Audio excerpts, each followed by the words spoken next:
பிரதீப் ரங்கநாதன் நடிப்பில் அஸ்வத் மாரிமுத்து இயக்கத்தில் உருவான திரைப்படம் தான் டிராகன். கடந்த வாரம் வெளிவந்த இந்த படம் வெற்றிகரமாக 3 நாட்களே கடந்து பாக்ஸ் ஆபீஸில் கடந்திருக்கிறது. லவ் டுடே படத்தை தொடர்ந்து பிரதீப் ரங்கநாதனை வைத்து AGS எடுத்த இரண்டாவது திரைப்படம் டிராகன்.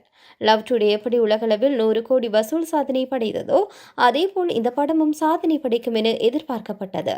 அதேபோல் தற்போது வசூல் வேட்டையில் டிராகன் படம் பட்டையை கிளப்பி வருகின்றது.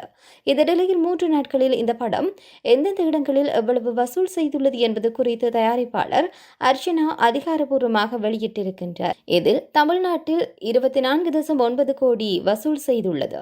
மேலும் கேரளா, கர்நாடகா, வட மாநிலங்களில் 4.37 கோடி வசூல் செய்துள்ளது. ஆந்திரா மற்றும் தெலங்கானாவில் 6.25 கோடி வசூலையும், வெளிநாட்டில் 14.7 கோடி வசூலையும் இந்த படம் ஈட்டியது.